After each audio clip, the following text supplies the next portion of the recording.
Wow. Ladies and gents, this is the review you've been waiting for. Whoa.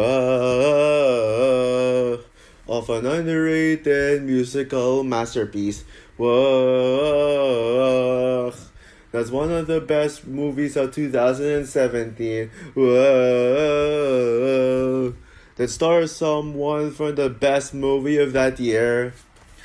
Hey guys, this is Frozen Wish Studios here, and welcome back to another movie review.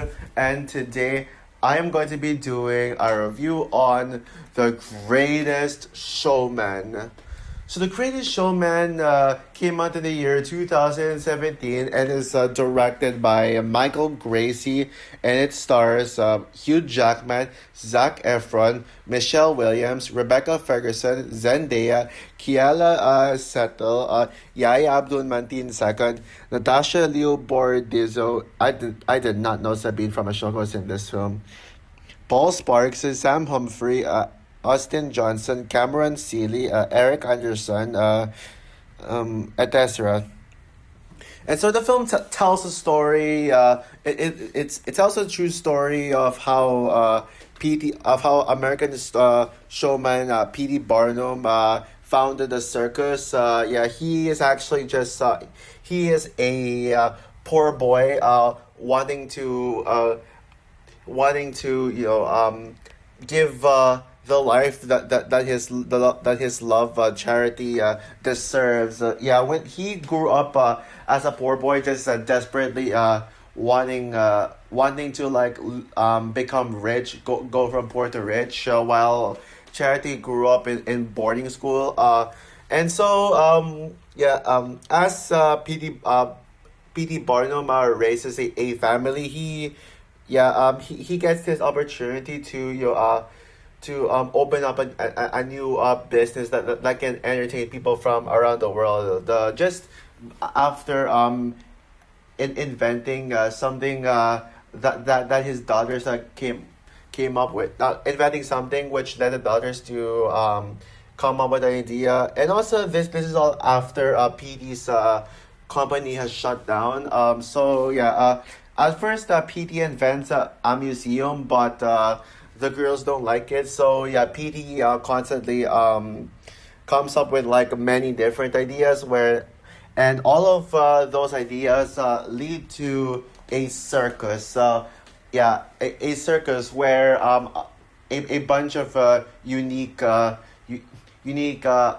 diverse people that don't feel accepted into society can pretty much perform to show the world that they deserve to be accepted into society. But as the business becomes bigger and bigger, like PT's true nature can be found that he actually only cares about fame rather than love and his morality. He puts fame over morality. So he starts to his fame starts to become tested as people start to realize that he's like this arrogant turns out to be this arrogant bastard who likes nothing but fame. So that's the plot for it. Now the Great Showman is something that is truly special to me. And by the way, I think you probably know why I decided to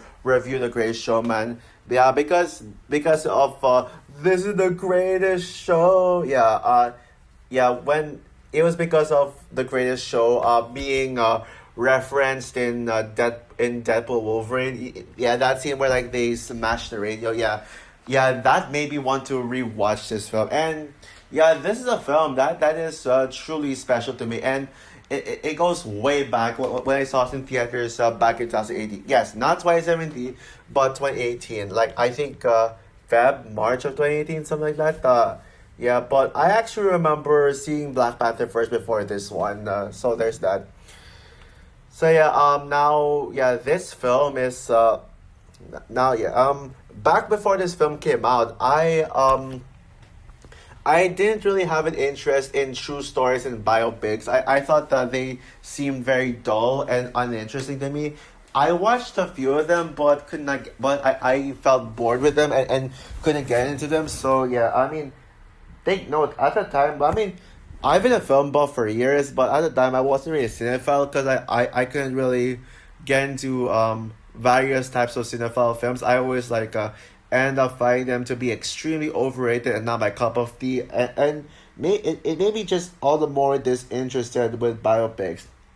But then came a biopic about P.T. Barnum and the history of how the circus was born. And yeah, and this is a musical where a lot of my friends were like, a lot of my classmates were like recommending me to watch, and maybe not recommending, but they were constantly talking about this film. In fact, when I was grade seven, and maybe grade eight, this was the most popular movie in my school. Like no other movie has been talked to death about more than this one. So yeah, I was like thinking to myself, yeah, I think I'll watch this, but I'll just wait for this at home. But yes, but then my mom literally told me, hey, let's watch The Greatest Showman in theaters. And since even though I wasn't really that interested in it, just because of my classmates' obsession with this film, I just said, you know what, yeah, I'll go watch it. So I mean, it's more of just my mom like forcing me to watch this film because she wanted to watch it, and so I watched it. And damn, after I saw this film in the theaters, I absolutely fell in love with this film. In fact, this actually became back then. This actually became one of my favorite movies of all time. Yeah, this was one of my favorite films. Just coming out of it and just falling in love with it, and having this petty obsession with it, and like I could not stop listening to the soundtrack over and over and over again.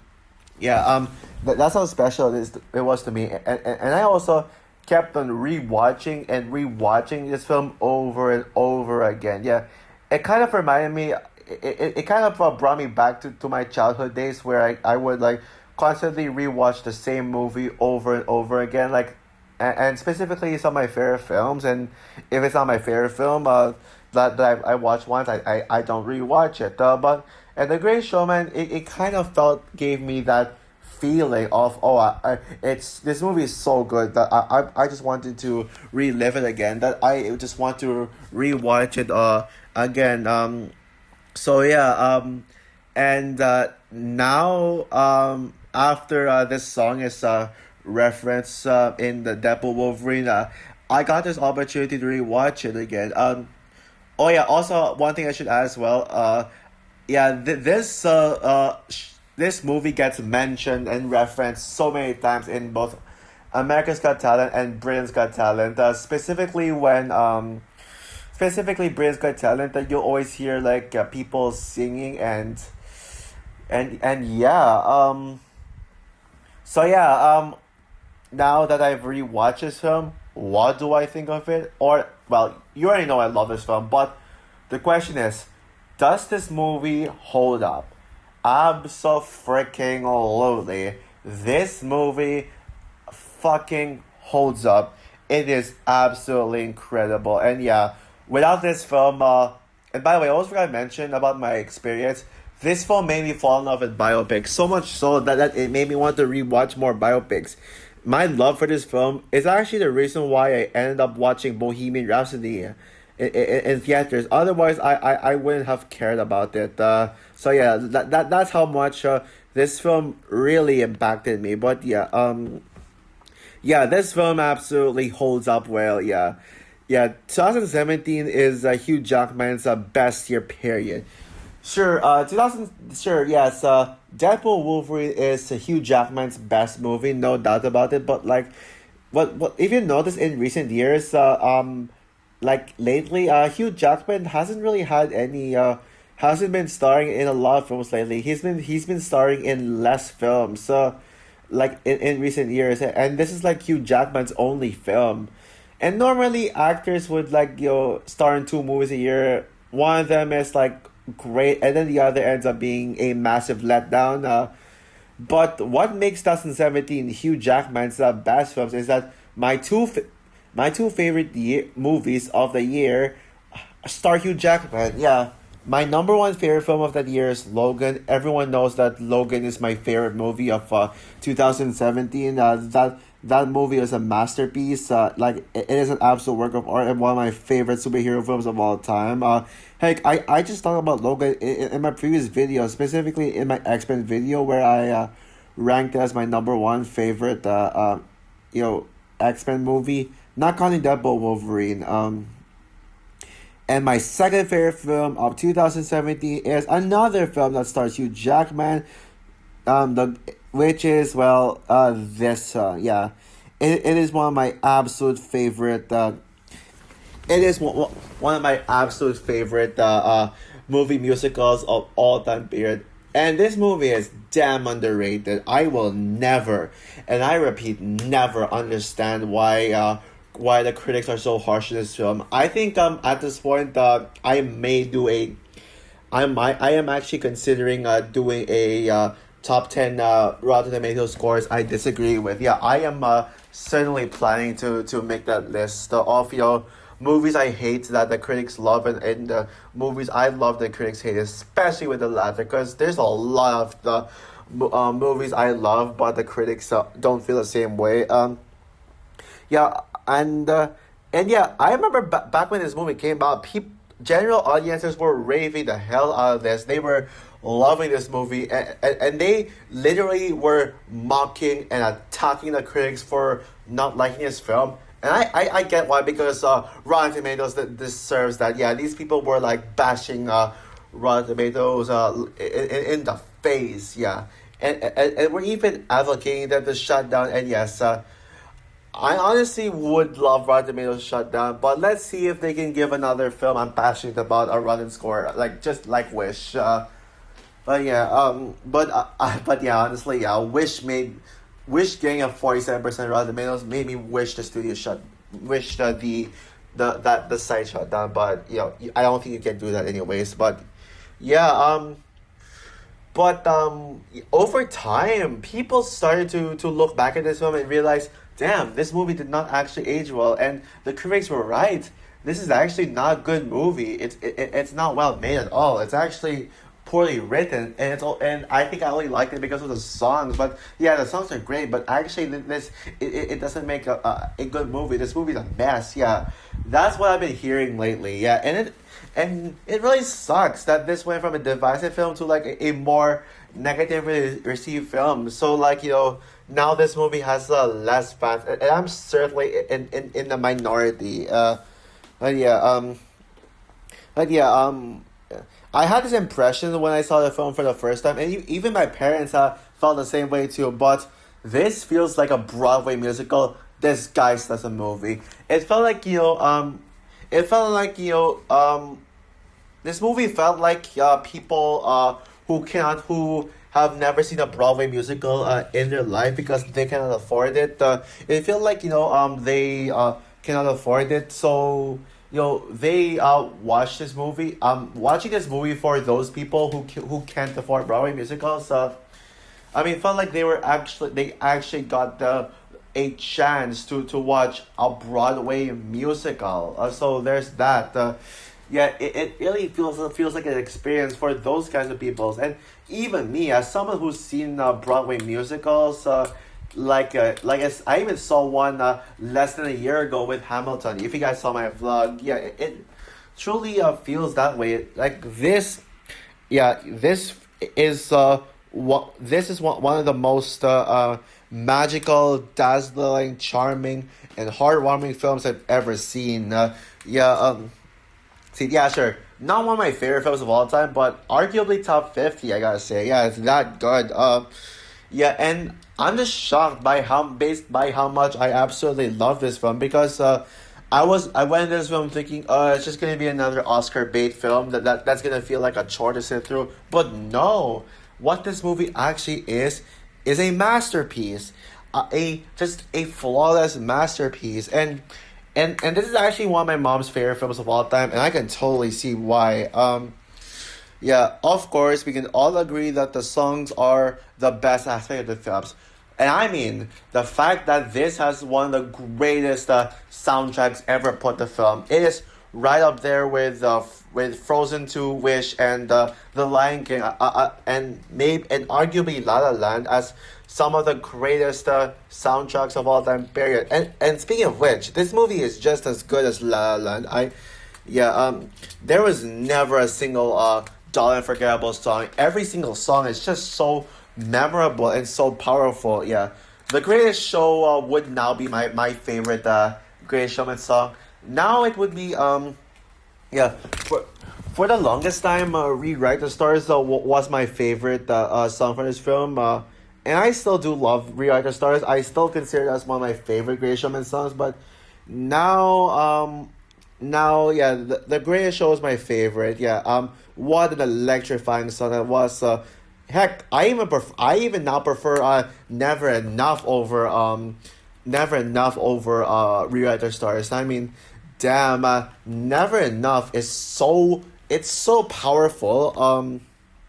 Yeah, yeah, Never Enough. It's just so powerful and so emotional. In fact, maybe arguably, the Greatest Show and Never Enough would actually go back to back as my favorite song. Actually, I'll have to think about it. Actually, which is truly my favorite song in the film, The Greatest Show or Never Enough. I'll have to think about that.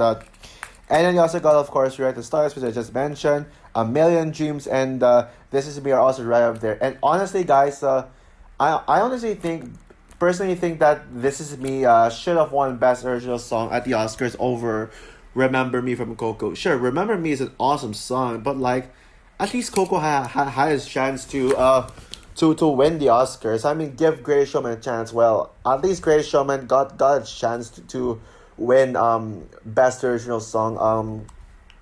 I mean, at least Coco got a chance to win an Oscar for Best Animated Feature. Yeah, Best Animated Feature. I wanted to say, my bad. Yeah, and also you even got Tightrope. Yeah, Tightrope. Even though Tightrope is the weakest song in the film, it's incredibly underrated and still powerful and moving. And then you got the Common Live and the other side as well. Great songs. Every single song. I can't think of a song that I don't particularly remember it. And every single song. It just every single song. It's a hit. That's what I'm gonna say. And there's other aspects to the love in this film as well. Rather than just than just than just those songs. The film is incredibly fast-paced and entertaining, yet it doesn't go way too fast. The movie doesn't feel like it's way too fast.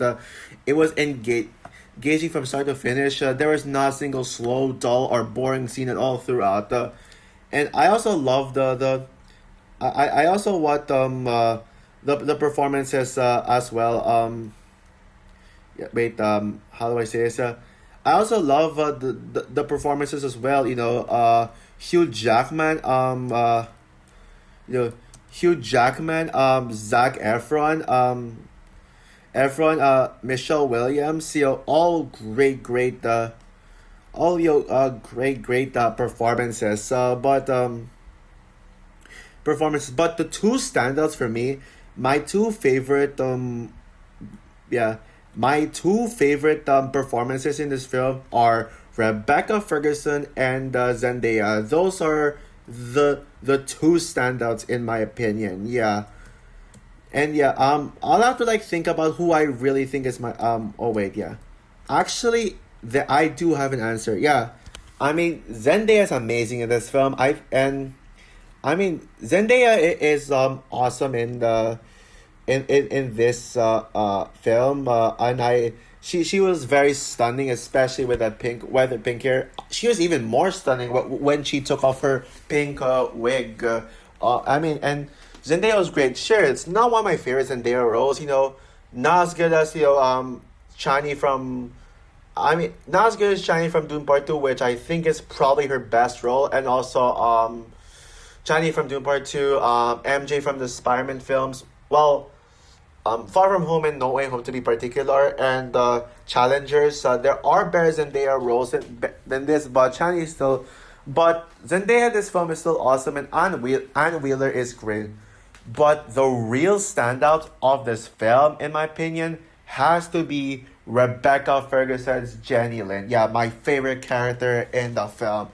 In fact, come to think of it now, Never Enough would actually be my favorite song in the film. I mean, sure, The Great Show is still an awesome song, like still a very powerful, upbeat song that really gets you pumped for this. But Never Enough took my breath away. Yeah, I mean, Rebecca Ferguson gave the like that when Rebecca Ferguson performed the Never Enough, Never, Never for me. Yeah, what a mind blowing, powerful song that is. Just wow. And that song is actually what made it special. And what made it special. And yeah, Never Enough. That's actually yes, yeah. So as much as Greatest Show or Real Young Star says, Never Enough to me is just it really what made the it really just the speciality the just how touching a Never Enough is.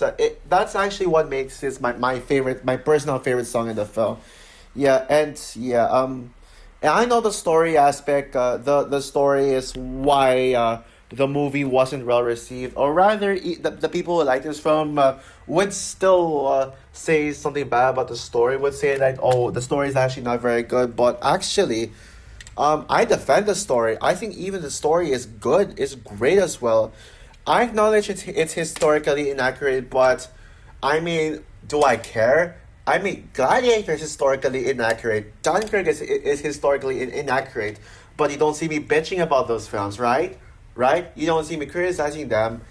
Yeah, but what matters is how engaging it is, and even though this film isn't historically inaccurate, inaccurate, at least it still has I mean, it's still a very powerful story with themes and messages to embrace your uniqueness. Like, whether you are different and you may be called by other people, there is a place where you can actually find yourself, embrace it, and actually show the world that. Show the world that you are that special, no matter how much of a freak you look, you're still special on the inside. And that's what makes the story so powerful. It celebrates culture, not culture, but it celebrates a diversity. It celebrates uniqueness. It celebrates other people's differences. Like not and some people can be special even if they look like a freak to you. And I love that. And also, it also has another message to not be defined, to not be defined as your fame. Like you should not be defined by your fame, but rather by your morality as a person. Yeah, I mean, like how, especially how this film shows that, like depicted that P. Barnum as someone who is famous, who has like large fame, but actually he has no heart and he's actually a fraud. And the movie acknowledges that. And then at the end of the film, P.T. Barnum learns from his mistake to not be a fraud and just be able to. I mean, and he accepts that he's a fraud, and rather he realizes that he should not be defined by his fame. Otherwise, he'll be seen as a fraud. So, yeah. So, overall, The Greatest Showman is just a masterpiece, and it's one of my absolute favorite movie musicals of all time, and it's certainly one of my most rewatched movies ever. Yeah, this is a film that I'll never get tired of. And also Michael Gracie has a new movie coming out later this year called Bear Man, and I gotta say I am hyped for this one just because it's from the same director as this film, and I haven't seen much from Michael Gracie yet, so I haven't seen a lot of films he did, so I would definitely love to see another musical from him. So yeah, I thought Bear Man will be better than will top The Greatest Showman, but I still hope that I love that film. So yeah, with that said, I'm gonna give The Greatest Showman, of course, 5 stars out of 5, masterpiece movie. So also for my review of The Greatest Showman, what are your thoughts on the film? Would you agree with me that Would you agree with me that The Greatest Showman is an underrated masterpiece and deserves more love? Or are you siding with the critics that this is actually not a good movie? Comment down below, like, subscribe, hit the notification bell, and stay tuned for my top 10 worst movies of all time list. Oh boy. As well as my. As well as maybe a spoiler talk on Deadpool Wolverine if I have stuff things to say about it. So yeah, bye guys.